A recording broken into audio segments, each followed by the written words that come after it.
जय हिंद दोस्तों, विजय धमाई अकेडमी में आप लोग का स्वागत है। आज हम लोग भारतीय संविधान के भाग 3 का अध्ययन करेंगे। पिछले वीडियो में हम लोग भाग 1 और भाग 2 को व्यापक रूप से पढ़ चुके हैं। तो आइए शुरू करते हैं। भाग 3 में क्या शामिल है? मौलिक अधिकार, अनुच्छेद 12 से 35। अब पहले यह जान लेते हैं कि भारत में मौलिक अधिकार की मांग सर्वप्रथम कब की गई थी। तो भारत में मौलिक अधिकार की मांग सर्वप्रथम 1895 में एक विधेयक पारित किया गया जिसमें मौलिक अधिकार की मांग की गई थी। उसके बाद 1917 से 1919 के दौरान कांग्रेस ने विभिन्न संकल्प पारित करके अंग्रेजों के समान भारतीयों को भी सिविल अधिकार और समानता की अधिकार की मांग की। उसके बाद 1925 में एनी बेसेंट द्वारा कॉमनवेल्थ इन इंडिया बिल 1925 पारित किया गया। इसमें भी मौलिक अधिकार की मांग की गई थी। उसके बाद नेहरू रिपोर्ट 1928 में भी मौलिक अधिकार की मांग की गई। इसके बाद और सबसे महत्वपूर्ण 1930 में कांग्रेस के कराची अधिवेशन में मौलिक अधिकार की मांग की गई थी संवैधानिक रूप से। उसके बाद 1931 में द्वितीय गोलमेज सम्मेलन के दौरान गांधी जी द्वारा मौलिक अधिकार की मांग की गई थी, लेकिन 1934 में संसदीय समिति ने इस मांग को स्वीकार नहीं किया। इस कारण भारत शासन अधिनियम 1935 में मौलिक अधिकारों को शामिल नहीं किया गया था। भारतीय संविधान में मौलिक अधिकारों को किस आधार पर शामिल किया गया? तो याचिका कैबिनेट मिशन जिसने संविधान सभा के गठन का प्रावधान किया था, उसी ने मौलिक अधिकार पर सिफारिश करने के लिए एक समिति गठित करने का सुझाव दिया। इसे देखते हुए संविधान सभा ने सरदार पटेल के नेतृत्व में परामर्श समिति का गठन किया। इसके बाद कृपलानी की अध्यक्षता में उप समिति का गठन किया गया। इन्हीं दोनों के आधार पर यानी परामर्श समिति और उप समिति की सिफारिशों के आधार पर मौलिक अधिकारों को संविधान में जगह दी गई। तो आइए शुरू करते हैं। मौलिक अधिकार, तो मौलिक अधिकारों को 6 भागों में बांटते हैं। समता का अधिकार अनुच्छेद 14 से 18, स्वतंत्रता का अधिकार अनुच्छेद 19 से 22, शोषण के विरुद्ध अधिकार अनुच्छेद 23 से 24, धार्मिक स्वतंत्रता का अधिकार 25 से 28, शिक्षा एवं संस्कृति का अधिकार अनुच्छेद 29 और 30, संवैधानिक उपचार का अधिकार अनुच्छेद 32 से 35। आप इसमें सोच रहे होंगे कि 31 कहा गया, इधर 12 और 13 कहा गया। तो ये सब अनुच्छेद को एक दिन नेक्स्ट वीडियो में व्यापक रूप से पढ़ेंगे, क्योंकि अनुच्छेद 12 तब तक के लिए छोटे मोटे रूप में इसे जान लेते हैं। अनुच्छेद 12 में भाग 3 में जो राज्य शब्द शामिल किया गया है उसी को परिभाषित किया गया है। यहाँ राज्य शब्द के अंतर्गत निम्नलिखित चीज़ों को रखा गया, जैसे भारतीय संसद, राज्य विधानमंडल, स्थानीय निकाय जिसे आप पंचायत नगर पालिका कहते हैं, एवं अन्य प्रशासनिक निकाय को शामिल किया गया है। अनुच्छेद 13 में फंडामेंटल राइट से संबंधित थ्योरी यानी कि सिद्धांतों को शामिल किया गया, जिसमें न्याय पुनर्विलोपन का सिद्धांत, पृथक्करणीयता का सिद्धांत, अधिजन्य का सिद्धांत, भावी परिवर्तन का सिद्धांत, आच्छादनात्मक का सिद्धांत शामिल है। तो इन सभी को हम एक दिन या नेक्स्ट वीडियो में व्यापक रूप से पढ़ेंगे। इसमें बहुत सारा मामला भी आया है, इस कारण इसे एक ही वीडियो में शामिल करना हमें बेहतर नहीं लगा। तो आइए शुरू करते हैं। पहले समानता का अधिकार 6 भागों में बांटा गया। तो पहला भाग समानता का अधिकार है। इसमें अनुच्छेद 14 से 18 तक शामिल किया गया है।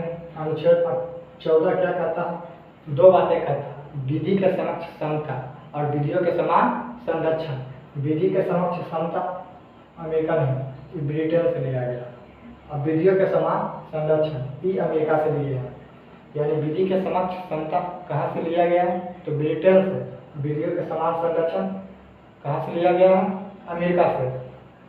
तो इससे हम समझ लेते हैं इसका अर्थ क्या बोलना चाह रहा है।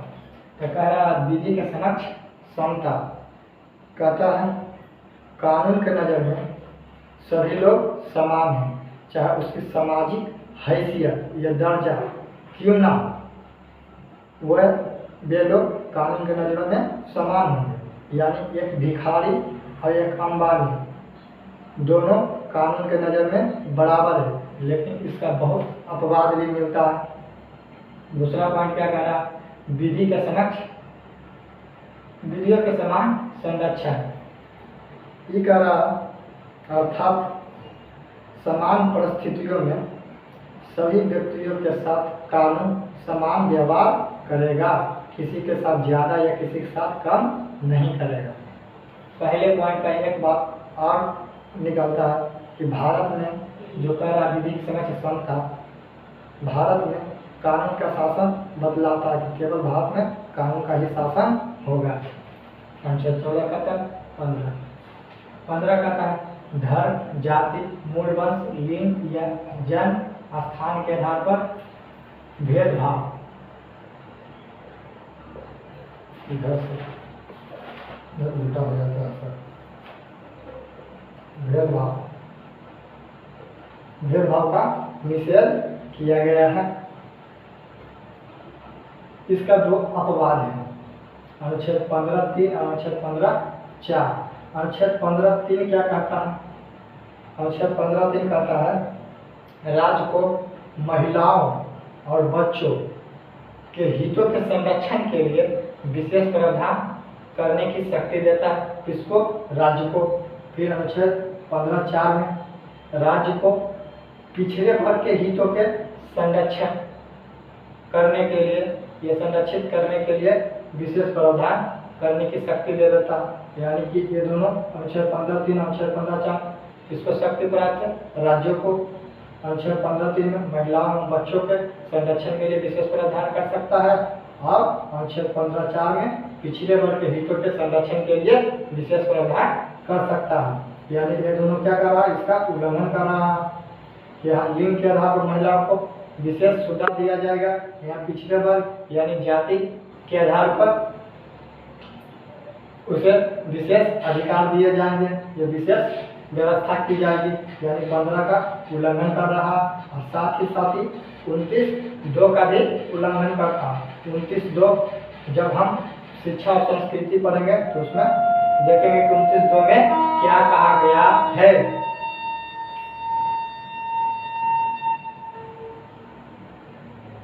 और कहता है अनुच्छेद 15 केवल नागरिकों को दिया गया, विदेशियों को प्राप्त नहीं है। हम बता देंगे कि कौन कौन से अधिकार केवल नागरिकों का। तो 15 है, 16 है, 29 है, 19 है, 29 है और 30 है।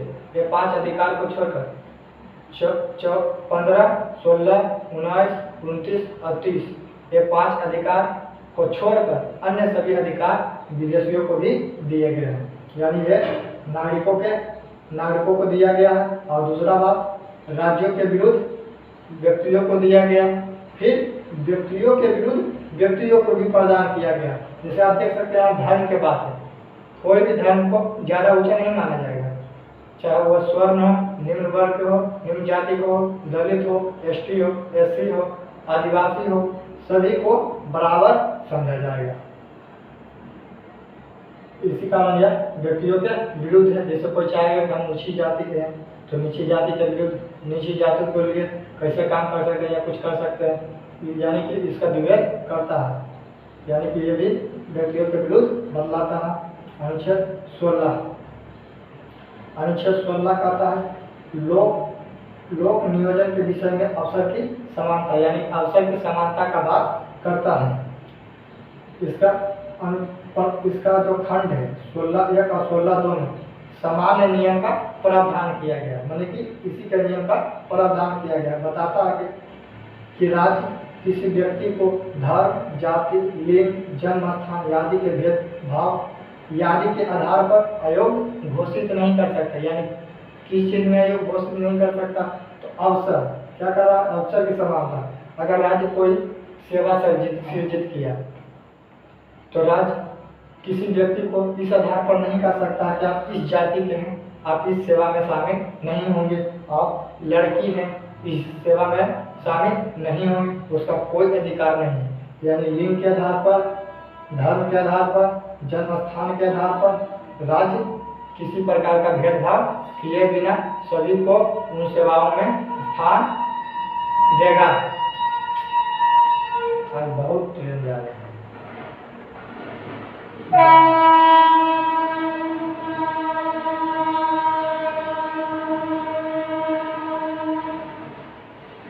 देगा।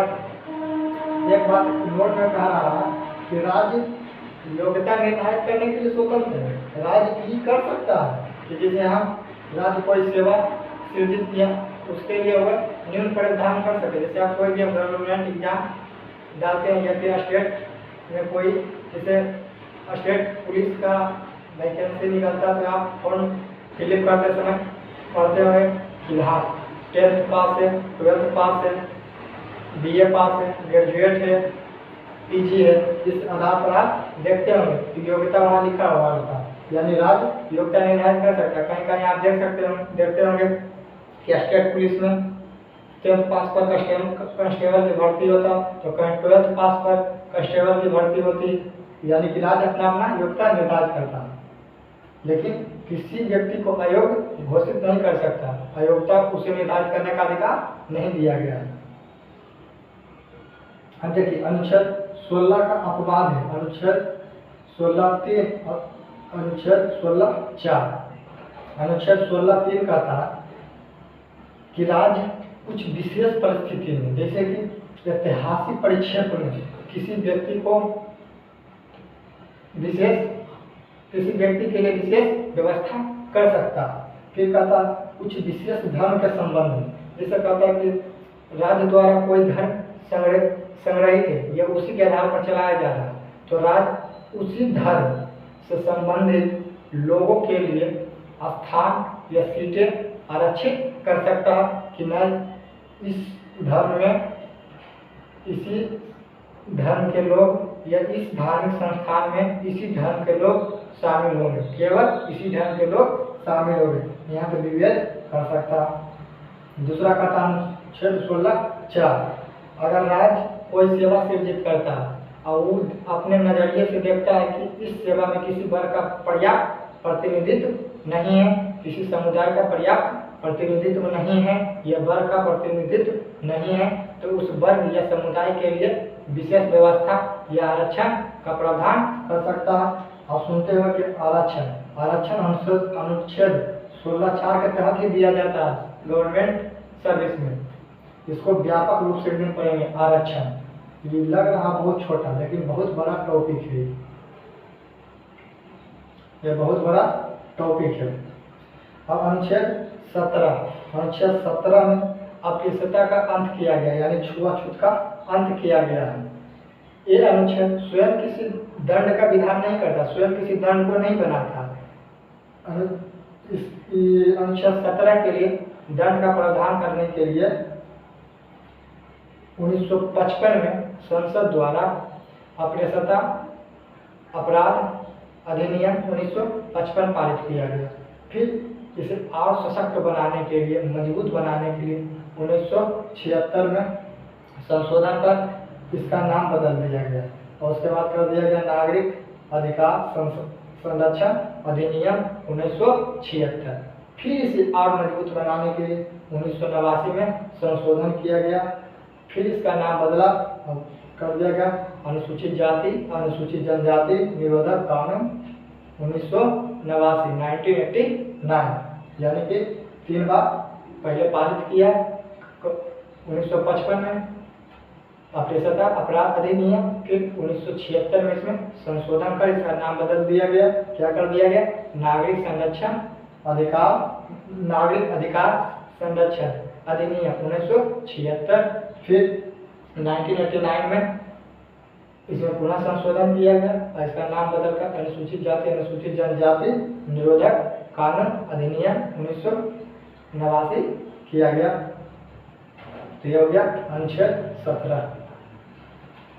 एक बातें और जान लेते हैं कि कब कहेंगे कि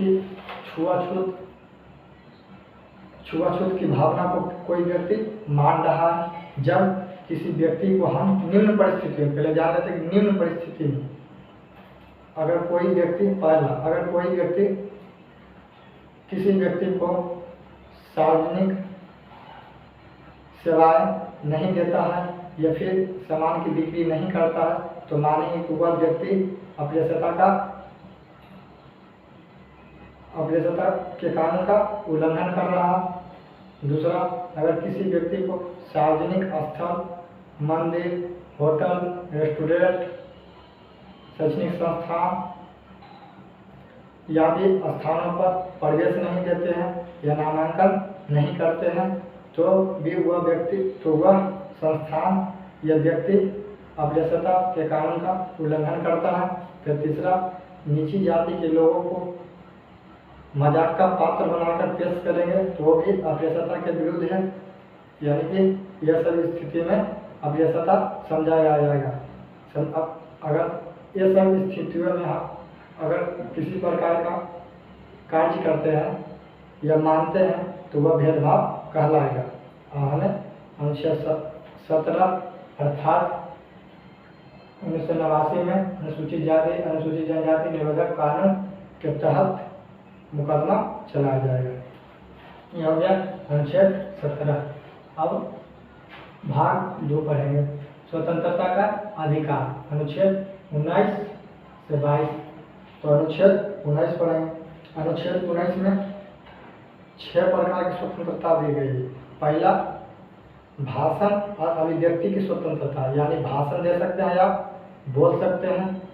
इसी प्रकार देखते हैं कि कोई व्यक्ति किसी भी नेता के बारे में, हीरो हीरोइन के बारे में कुछ भी वक्त देता है, यानी कि अभिव्यक्ति की स्वतंत्रता दी गई है।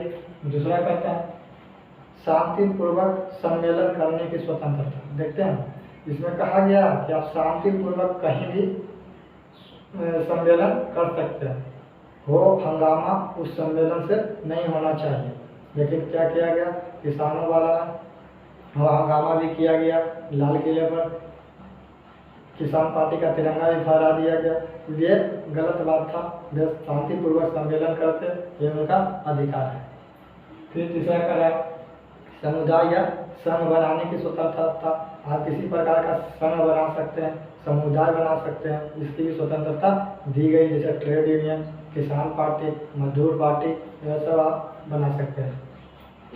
फिर कराचार 3 हो गया। चौथा स्वतंत्रता क्या, आप भारतीय भूभाग में कहीं भी यात्रा कर सकते हैं, घूम सकते हैं, अबाध संचलन है, बेरोक टोक, कोई रोक टोक नहीं सकता कि आप इस राज्य में नहीं जाइए, इस राज्य में नहीं जाइए, यहाँ नहीं घूमिए। फिर 5 करा भारतीय क्षेत्र में आप कहीं भी निवास कर सकते हैं, कहीं भी बस सकते हैं। फिर 6 में कह रहा आप किसी प्रकार का व्यापार, कारोबार, वृत्ति या अन्य उपजीविका को अपना सकते हैं। ऐसा बात नहीं है। पहले क्या था कि वर्ण व्यवस्था के आधार पर लोगों को काम करना होता था। जैसे स्वर्ण को पदाधिकारी, नीची जाति के लोगों को छोटे मोटे काम करना होता था, स्वर्णों की सेवा करना होता था। ऐसा बात नहीं है। अब कोई भी व्यक्ति वर्ण व्यवस्था के आधार पर कार्य नहीं कर सकता है। कोई भी व्यक्ति किसी भी जाति का क्यों ना हो, कोई भी व्यापार, वृत्ति या उपजीविका को अपना सकता है। अब अनुच्छेद 19 के बारे में कुछ और पॉइंट है। अनुच्छेद 19 नैसर्गिक अधिकार है। अनुच्छेद नैसर्गिक यानी कि जन्म प्रदत्त अधिकार है। इसके लिए कोई आवेदन या एप्लीकेशन नहीं देना होता है।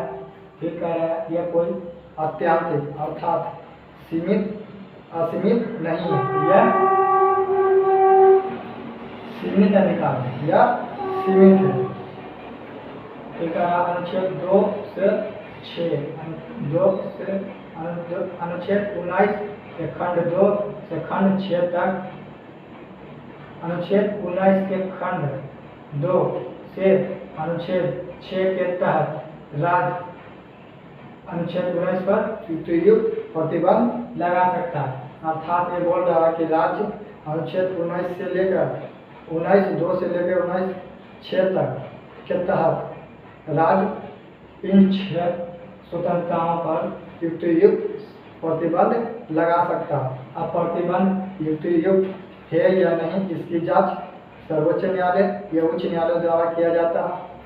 युक्तियुक्त होने के लिए शर्तें हैं, जैसे राज्य और अधिकार के बीच उचित संतुलन होना चाहिए, तो ही हम प्रतिबंध को युक्तियुक्त मानेंगे। इसके साथ अन्य कसौटियाँ भी शामिल होती है, जैसे इसका विस्तार, आवश्यकता, वर्तमान स्थिति कैसी है, तो ये आप युक्तियुक्त प्रतिबंध लगा सकते हैं। ये सब कसौटियाँ युक्तिसंगत के लिए या युक्तियुक्त। अनुच्छेद 20 कर अपराधों के लिए दोष सिद्ध के संबंध में संरक्षण।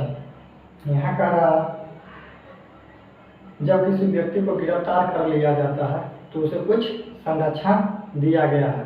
जैसे इसमें 3 बातें एकदम आसानी से याद करेंगे। किसी व्यक्ति को तब तक दोषी नहीं मानेंगे जब तक कि यह सिद्ध ना हो जाए, यह साबित ना हो जाए कि वह व्यक्ति उस समय अध्यारोपित कानून का उल्लंघन किया हो। दूसरा, अगर सिद्ध भी हो जाए कि वह व्यक्ति अध्यारोपित कानून का उल्लंघन किया हो, अर्थात वह दोषी बन जाए, तो एक दंड के लिए एक से अधिक बार अभियोजित और दंडित नहीं होगा, अर्थात एक दंड के लिए एक ही बार उसे सजाएं दी जाएगी। तीसरा बात कहा गया, वह व्यक्ति चाहे तो स्वयं अपनी मर्जी से स्वयं के विरुद्ध गवाही दे सकता है, यानी साक्ष्य दे सकता, गवाही साक्ष्य दे सकता है कि हमने ये काम किया है, ये अपराध किया है। हाँ, इसमें होना चाहिए वह व्यक्ति अपनी मर्जी से, किसी के दबाव में आकर वह ऐसा कदम ना उठा। तो ये हो गया अनुच्छेद 20 के संबंध में दोष सिद्ध संरक्षण, यानी 3 बातें कहा गया था। चौथा क्या कह रहा है, खत्म 4 नहीं है। अनुच्छेद 21 इसमें कह रहा प्राण एवं आत्मदैहिक स्वतंत्रता का अधिकार। इसमें क्या प्रावधान किया गया, प्राण एवं आत्मदैहिक स्वतंत्रता का अधिकार। सर्वोच्च न्यायालय द्वारा इसका विस्तृत व्याख्या किया गया है, जिसमें बताया गया कि व्यक्ति को सिंपल ही नहीं, गरिमा के साथ जिंदगी जीना चाहिए। और उसके बाद फिर और उसमें बहुत सारे बातें जोड़ा गया है, जैसे स्वच्छता एवं स्वास्थ्य पद की व्यवस्था का अधिकार भी अनुच्छेद 21 के अधीन ही आता है। प्रश्न पत्र में आए कि स्वच्छता एवं स्वास्थ्य पद की व्यवस्था का अधिकार किस अनुच्छेद के तहत शामिल किया जाता है, अनुच्छेद 21।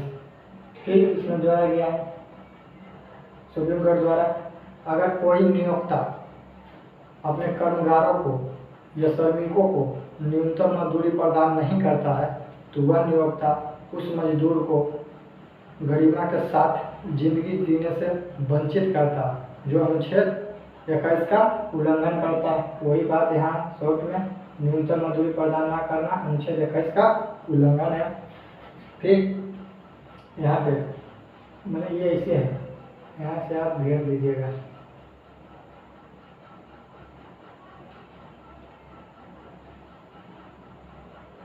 यहाँ से ऐसे है कि इसी में कैसे है। फिर कहा गया बंधुआ श्रम पद्धति अधिनियम 1976। सुप्रीम कोर्ट ने यह भी स्पष्ट किया कि केवल बंधुआ श्रम या मजदूर पद्धति अधिनियम 1976 के तहत केवल बंधुआ मजदूरों की पहचान कर उन्हें मुक्त करना ही आवश्यक नहीं है, इससे ज़्यादा जरूरी है कि उन्हें जिन्हें अति निकाला गया बंधुआ संपत्ति बंधुआ मजदूरी से उनका उचित पुनर्वास भी किया जाए। इसमें क्या कहा गया है, बढ़िया समझेंगे। बंधुआ संपत्ति अधिनियम 1976 के तहत किसी व्यक्ति को इस पत्ति से निकाला जाता है तो यह केवल आवश्यक नहीं है, यह उतना उचित नहीं है जितना कि उस व्यक्ति को निकाल कर उसका पुनर्वास किया जाना चाहिए। उचित तरीके से उसका रहन सहन व्यवस्था उसको देना चाहिए, रहने के लिए खान पान आजीविका उपलब्ध कराना चाहिए। ये सुप्रीम कोर्ट द्वारा व्याख्या किया गया है। फिर जोड़ा गया अनधिकृत प्रतिबंध लगाना अनुच्छेद 21 का उल्लंघन है। अगर किसी किसी व्यक्ति को बंदी बना लिया जाए और उस पर अनधिकृत प्रतिबंध लगा दे, उसके व्यक्तिगत अधिकारों पर अनधिकृत प्रतिबंध लगा दे तो ये भी अनुच्छेद 21 का उल्लंघन है। उस बंदी पर वही प्रतिबंध लगना चाहिए जो निवारक निरोध विधि के अधीन गठित किया गया हो या उसके प्राधिकृत हो। अनधिकृत प्रतिबंध बंदी पर नहीं लगाना चाहिए। प्राधिकृत प्रतिबंध या निवारक निरोध विधि के अधीन गठित दंड ही उस पर लागू होना चाहिए, न कि अनधिकृत प्रतिबंध। फिर कहा गया टेप रिकॉर्ड करना। टेप रिकॉर्ड करना एकांतता के अधिकार का उल्लंघन है। एकांतता का अधिकार भी अनुच्छेद 21 में ही शामिल है। इसमें कहा गया टेप रिकॉर्ड करना एकांतता के अधिकार का उल्लंघन है। एकांतता के अधिकार का उल्लंघन है, लेकिन इसका अपवाद भी है। राज्य लोक कल्याण की दिशा में किसी व्यक्ति का टेप रिकॉर्ड कर सकता है। अब अनुच्छेद 21A, इसमें एक जोड़ा गया था अनुच्छेद 21A। इसमें क्या प्रावधान किया गया, 6 से 14 वर्ष तक की आयु के बच्चे को निःशुल्क एवं अनिवार्य शिक्षा देने की व्यवस्था की गई। इसमें कहा गया कि 6 से 14 वर्ष तक के बच्चे को निःशुल्क और अनिवार्य शिक्षा उपलब्ध कराने का दायित्व राज्यों को सौंपा गया है। फिर अब अनुच्छेद 22 पर है, इसका लास्ट अनुच्छेद 22 के तहत गिरफ्तारी से उन्मुक्तियां हैं। क्या है इसमें, गिरफ्तारी से उन्मुक्तियां। याद रखिएगा 20 ये अपराधों के लिए दोषी के संबंध में संरक्षण था। ये गिरफ्तारी से उन्मुक्तियां देता, गिरफ्तारी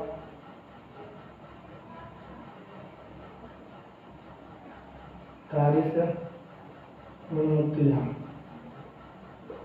इसके तहत 2 तरीका से व्यक्ति को गिरफ्तार किया जाता है, एक सामान्य विधि के अधीन, दूसरा निवारक निरोध विधि के अधीन। तो सामान्य विधि के अधीन जिस व्यक्ति को गिरफ्तार किया जाता है उसे निम्न अधिकार प्रदान किए जाते हैं। जैसे उस व्यक्ति को तुरंत गिरफ्तारी के कारणों से अवगत कराना होगा कि आपको इस कारण गिरफ्तार किया जा रहा है। दूसरा कारण 24 घंटे के अंदर निकटतम मजिस्ट्रेट के समक्ष प्रस्तुत करना होता है। इसमें यात्रा के समय को छोड़ दिया जाता है। अगर कैदी को ले जा रहे हैं, जाल में पकड़ा गया, 24 घंटा से अधिक हो गया तो ऐसा नहीं है कि वह गिरफ्तारी अनधिकृत होगा। यात्रा का समय छोड़ दिया जाता है। यात्रा को समय को छोड़कर 24 घंटे के अंदर उस व्यक्ति को निकटतम मजिस्ट्रेट के समक्ष ले जाना चाहिए।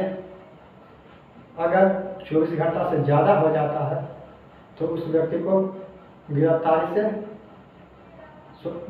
से उन्मुक्ति का अधिकार प्राप्त है। यानी 24 घंटा से अधिक हो गया और मजिस्ट्रेट के पास नहीं ले गया तो उस व्यक्ति को छोड़ा जाएगा, ना कि उसे गिरफ्तार ही रखा जाएगा। फिर कह रहा है, तीसरा बात कर रहा, उस व्यक्ति को अपनी रुचि के वकील से परामर्श करने या बचाव करने का अधिकार होगा।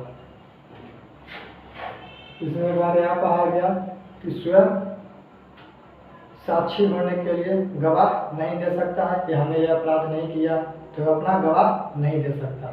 हाँ, ये बात है कि अपनी रुचि के वकील से परामर्श और बचाव कर सकता है। यानी इसमें क्या क्या देखें, गिरफ्तारी से के कारणों से तुरंत उस व्यक्ति को अवगत कराना होगा या आपको किस लिए गिरफ्तार किया गया है। 24 घंटे के अंदर निकटतम मजिस्ट्रेट के समक्ष प्रस्तुत करना होता है। इसमें लिख लीजिएगा, यात्रा में लगे समय को छोड़ दिया जाता है। अगर 24 घंटे से ज़्यादा हो जाए तो उस व्यक्ति को गिरफ्तारी से उन्मुक्ति का अधिकार होता है। फिर उस व्यक्ति को अपनी रुचि के वकील से परामर्श करने या बचाव करने का अधिकार होगा। अगर ये सब गिरफ्तार करते समय व्यक्ति को नहीं किया जाता, व्यक्ति को नहीं बताया जाता, मजिस्ट्रेट के समक्ष नहीं उपस्थित किया जाता, तो गिरफ्तारी क्या होगा, अवैध होगा, एक तरीका से मनमानी होगा। फिर दूसरा क्या कहता है, निवारक निरोध विधि के अधीन अगर किसी व्यक्ति को गिरफ्तार कर लिया तो ये सब अधिकार उसे नहीं दिए जाते हैं, ये सब अधिकार नहीं दिए जाते हैं। ये कब दिया जाता है, जब किसी को लगता है कि ये हमें मार देगा, तो उसे निवारक निरोध विधि के अधीन गिरफ्तार कर लिया जाता है। यानी गलत काम करने वाले, बहुत गलत काम करने वाले को निवारक निरोध विधि के अधीन गिरफ्तार किया जाता है। इस कारण इसे ना तो वकील कर सकता है, ना ही उसे गिरफ्तारी के कारणों से अवगत कराया जाएगा, ना ही उसे मजिस्ट्रेट के पास ले जाया जाएगा, नहीं ले जाएगा। दूसरा बात कहते हैं, अगर विदेशी शत्रु देश के नागरिक को भी गिरफ्तार करते हैं तो निवारक निरोध विधि के अधीन ही गिरफ्तार करते हैं, लेकिन यह व्यक्ति पूर्णतः असहाय नहीं हो सकता है। 3 महीने के अंदर परामर्शदात्री बोर्ड के पास इसका मामला रखना होता है। 3 महीने तक आप अधिकतम निवारक निरोध के अधीन गिरफ्तार किए गए व्यक्तियों को जेल में रख सकते हैं, लेकिन 3 महीने के बाद इस व्यक्ति का मामला जो निवारक निरोध विधि के अधीन गठित हुआ था परामर्शदात्री बोर्ड के पास रखा जाता। फिर यह निर्णय लेते हैं कि इस व्यक्ति को आगे जेल में रखा जाए या छोड़ा जाए। यह हो गया 22। अब पढ़ लेते हैं शोषण के विरुद्ध अधिकार 1, 2, 3 तीसरा भाग, मौलिक अधिकार का तीसरा भाग, शोषण के विरुद्ध अधिकार 23 और 24। अनुच्छेद 23 में क्या क्या कहा गया, मानव दुर्व्यापार और बेगार का प्रतिषेध। आप मानव का दुर्व्यापार नहीं कर सकते हैं, किसी से बेगारी नहीं करा सकते हैं कि आप तो खर्च होना ही फ्री में, ऐसा बात नहीं, आपको मजदूरी देना होगा जो न्यूनतम मजदूरी है। ये फिर किसी व्यक्ति को बेच नहीं सकते। पहले क्या होता था, दास प्रथा जारी था, यानी इस अनुच्छेद से क्या हो गया, दास प्रथा की समाप्ति हो गई, नारी का क्रय विक्रय समाप्त हो गया। यानी 2 भयानक कुरीतियां जो समाज में विद्यमान थी समाप्त हुआ। किसके तहत, अनुच्छेद 23 के तहत। फिर कहा अनुच्छेद 23(2) इसका अपवाद है। अनुच्छेद 23 का अपवाद, आप सोचिएगा इसका अपवाद, जी हाँ, इसके तहत राज्यों को सार्वजनिक प्रयोजन के लिए सेवाएं सृजित करने का अधिकार है। किसके तहत, अनुच्छेद 23 के तहत राज्य सार्वजनिक प्रयोजन के लिए सेवाएं सृजित कर सकता है। इन सेवा को करने के लिए किसी भी व्यक्ति को बाध्य कर सकता है, किसी भी व्यक्ति को बाध्य कर सकता है। लेकिन एक बात यह भी है कि वह धर्म, जाति, वंश, लिंग या जन्म स्थान के आधार पर भेदभाव नहीं कर सकता, यानी दुश्मनी नहीं निकाल सकता कि हाँ तो धर्म के हैं ये काम करवे कर, खड्डा खोद, ये काम नहीं है। यानी लोक कल्याण के लिए आप काम करा सकते हैं, लेकिन धार्मिक दुश्मनी के नाते ऐसा नहीं कर सकते हैं। हाँ, वो कह सकता है कि इस व्यक्ति से काम कराना है, और वो व्यक्ति न्यायालय में जाता है कि हमें जबरन इस धर्म के संबंधित होने के कारण हमें राज्य यह काम करने के लिए कह रहा, उससे जांच पड़ताल किया जाएगा। लेकिन एक बातें यहाँ पे भी एक बातें कहा गया है कि राज्य विवेक नहीं कर सकता, या फिर किसी धर्म के लोगों को उस काम को करने से नहीं रोक सकता है। अगर उसका मन है तो किसी भी व्यक्ति को राज्य चुन सकता है। इसमें यही कहा गया कि राज्य किसी भी व्यक्ति को जो सेवाएं सृजित करता करने के लिए बाध्य कर सकता है। अनुच्छेद 23 का उल्लंघन कर देता है।